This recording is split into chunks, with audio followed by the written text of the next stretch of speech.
This is Autoline Daily, the show dedicated to enthusiasts of the global automotive industry.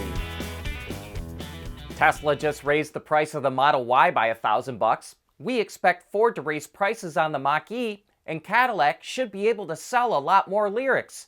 And strangely enough, it's all because the U.S. Treasury changed its mind on how it classifies an SUV. As you know, as long as an electric SUV costs under $80,000, it's eligible for the full $7,500 tax credit. The cutoff point for passenger cars is $55,000.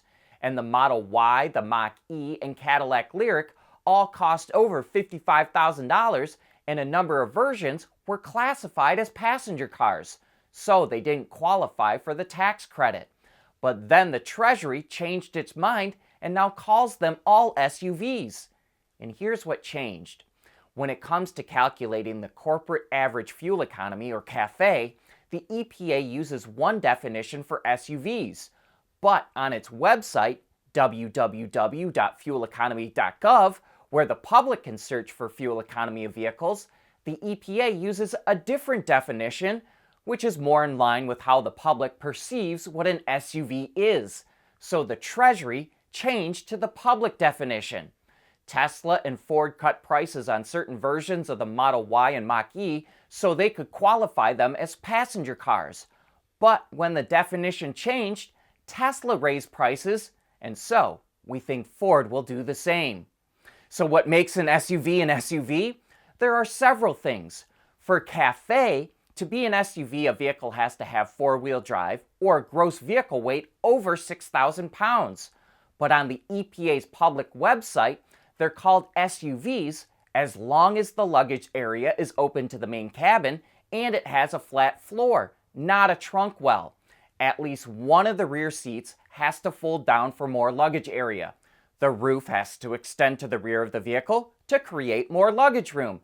And the rear side doors have to open to nearly 90 degrees to fit cargo in more easily. I hope you got all that. It can be kind of confusing. Renault and Nissan pretty much patched up their differences and came to a final agreement that will hold their alliance together. While some analysts are skeptical the arrangement will hold up over time, the two companies announced a flurry of projects where they'll be working together. In Latin America, they'll produce half-ton and one-ton pickups. Nissan will make Renaults in Mexico, and they're going to come out with small A-segment electric cars. In Europe, they'll come out with a shared B-segment ICE car, a B-segment EV, and a C-segment EV with an 800-volt architecture. In India, they'll collaborate on ICE SUVs, an ICE sedan, and possibly an A-segment EV. Under the old agreement, Renault had the upper hand in the alliance. The new agreement pretty much makes them equal partners. And while Mitsubishi is also part of the alliance, it's very much a junior partner with not a lot of say. At Schaeffler, we pioneer motion. Electrifying mobility, manufacturing smarter, reducing CO2 emissions, making energy production clean. Schaeffler pioneers motion to advance how the world moves.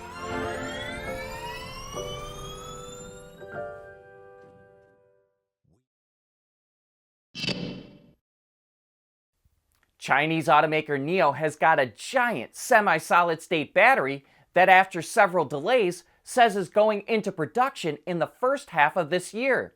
It's a 150 kilowatt-hour semi-solid-state battery that will debut in NIO's ET7 sedan and provides up to 1,000 kilometers or 620 miles of range. But that's based on the outdated NEDC test cycle, so the actual driving range will be lower. The batteries come from NIO's Chinese supplier WeLion, which was founded in 2016 and also provides batteries to Geely. Solid state refers to a solid rather than liquid electrolyte in the battery cell.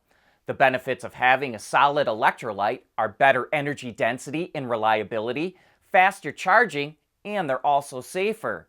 But they're harder to produce. Semi-solid state, which typically has solid materials in a liquid electrolyte, is heavier and less energy dense, but easier to make and offers many of the same benefits. And Nissan may be one of the first automakers to have a truly solid-state battery on the market. It says it's on track to have a pilot line producing solid-state batteries by 2025 and will have its first mass-produced EV with one of its batteries by 2028. The price of EV charging is going up. Electrify America announced it's raising its prices at the beginning of March. For regular users, it's going from 43 cents per kilowatt hour to 48 cents. And for those who pay a $4 monthly fee, it's now 36 cents per kilowatt hour, up from 31 cents.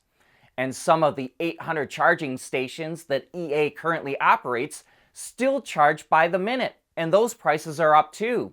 37 cents per kilowatt hour instead of 32 cents for DC fast charging for regular customers, or 29 cents, up from 24 cents per kilowatt hour for monthly subscribers.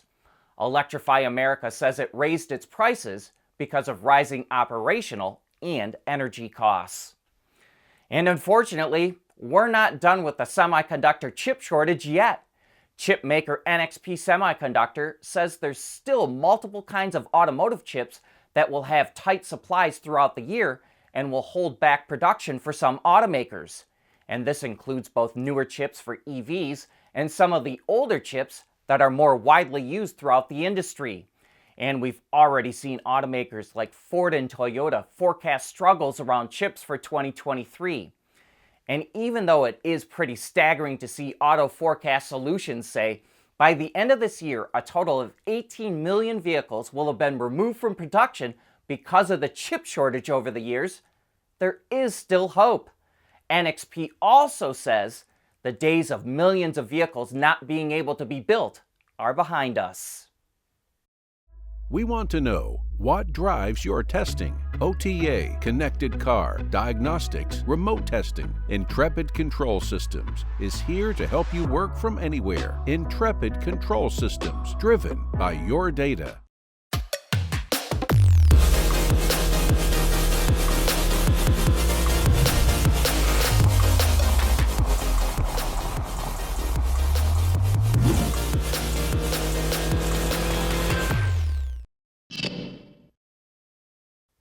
Ford CEO Jim Farley said he's frustrated with the company's 2022 earnings, and top execs at Ford are gonna pay the price for posting a $2 billion net loss. The Detroit News reports that the company is cutting bonuses for upper management, including Farley's, because of the poor results.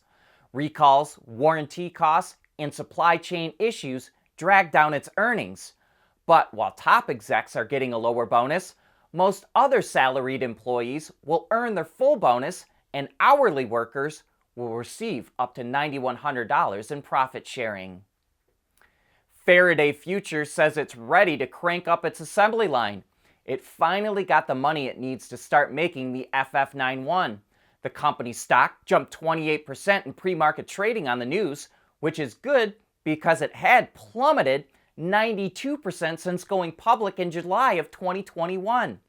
Production of the FF91 is supposed to kick off in March, and deliveries are supposed to begin in April. And we say supposed because with this company, you never know.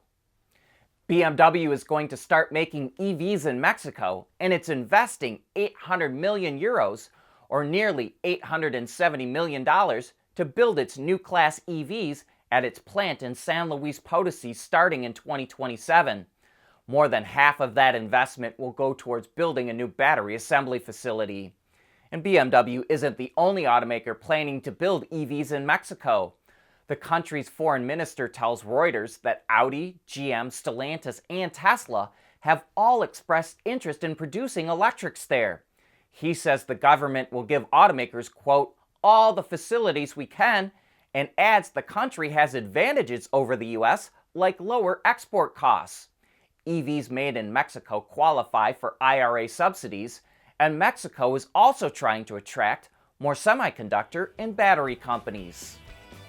And that brings us to the end of today's show. Please like, comment, or subscribe.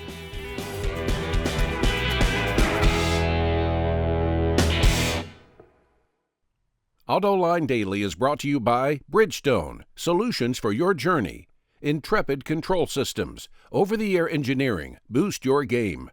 And by Schaeffler, we pioneer motion.